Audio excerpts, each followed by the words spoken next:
Hello guys, welcome to my channel Priyanka kitchen.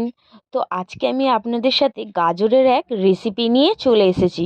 এটা কম বেশি সব ঘরেই তৈরি করা হয় আর খেতে দুর্দান্ত হয় আর ভেরি ডিলিশিয়াস হয়। তো দেখে নেওয়া যাক প্রসেসটা। গাজরের হালুয়া। তো প্রথমে এখানে আমি 1 কিলো গাজর নিয়েছি। তো তোমরা গাজরটাকে প্রেসারে সিটিও মেরে নিতে পারো, কিন্তু আমি এখানে 1 কিলো গাজর গ্রেট করে নিয়েছি। গ্রেট করলে আমার মনে হয় দেখতেও সুন্দর হয় আর খেতেও অসাধারণ লাগে।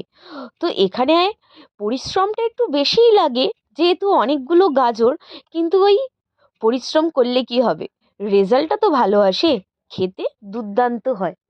তাই জন্য আমি প্রত্যেকটা গাজর এখানে গ্রেট করে নিয়েছি। এখানে 1 কিলো গাজর ব্যবহার করেছি।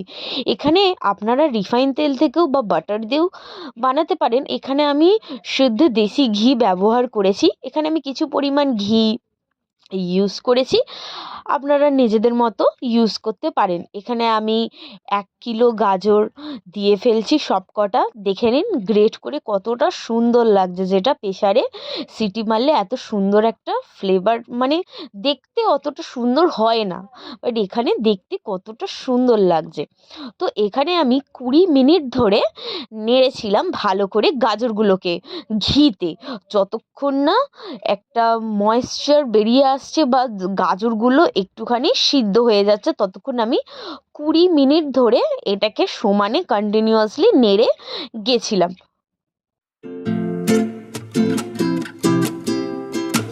এখানে আমি 1 কিলো গাজর ব্যবহার করেছি বলে 1 লিটার দুধও ইউজ করেছি।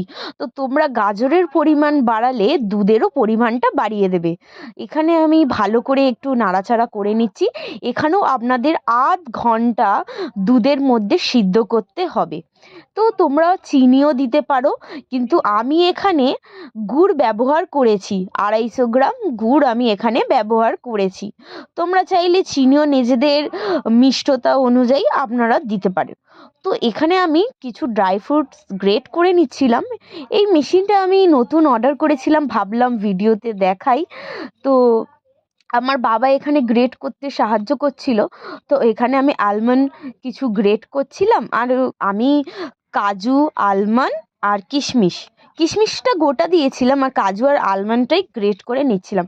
তো দেখো এখানে আধ ঘন্টা হয়ে গেছে, গাজরটাও প্রপারলি সেদ্ধ হয়ে গেছে, জলটাও মরে গেছে। তো তোমরা এখানে খোয়া ক্ষীর দিতে পারো, বাট আমি এখানে মিল্ক কেক ব্যবহার করেছি।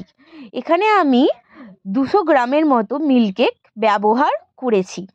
তোমরা নিজেদের পরিমাণ মতো বাড়াতে ও কমাতে পারো। দেখে নাও কতটা সুন্দর লাগবে খেতে। এই পুরো টেস্ট বাস্টার বা বুস্টার যা বলবে, মানে এই মিল্ক কেকটা দিলে স্বাদটাই পুরো পাল্টে যায়। আমার তো এইভাবে রান্না করে গাজরের হালুয়া খেতে ভীষণ ভাল লাগে। তো আমাকে কমেন্টে ঝটপট লেখো কাদের কাদের গাজরের হালুয়া খেতে ভালো লাগে। তো পরের প্রসেস দেখে নেওয়া যাক। যখন জলটা পুরোটা শুকিয়ে গেছে, তখন ওপর থেকে আমি ড্রাই ফ্রুটস দিয়ে দিচ্ছি। ড্রাই ফ্রুটস তোমরা গোটা গোটাও দিতে পারো, বাট আমি এখানে ক্রাশ করে দিলাম, প্রত্যেকটা বাইটে পাওয়া যায় বলে। তোমরা নিজেদের ইচ্ছা মতো দিয়ে দিতে পারো। তো তোমাদের এখানে দেখে কেমন লাগছে অবশ্যই কমেন্টে আমাকে জানাও। আমার তো ভীষণই দেখতে ভালো লাগছে। আর নামানোর সময় কিছু পরিমাণ ঘি আমি আরেকটু অ্যাড করেছিলাম, জাস্ট ফর টেস্টের জন্য, ভালো আসে স্বাদটা।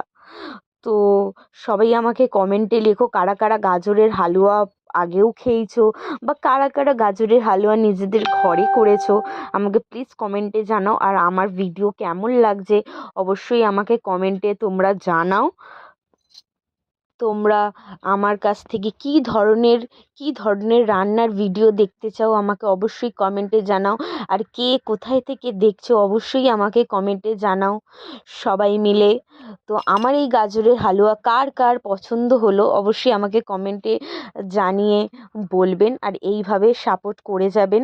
ভিডিওটি ভালো লাগলে লাইক করে দেবেন, আর চ্যানেলটা ভালো লাগলে সাবস্ক্রাইব করে দেবেন। পরের ভিডিওতে আবার দেখা হচ্ছে। Bye bye.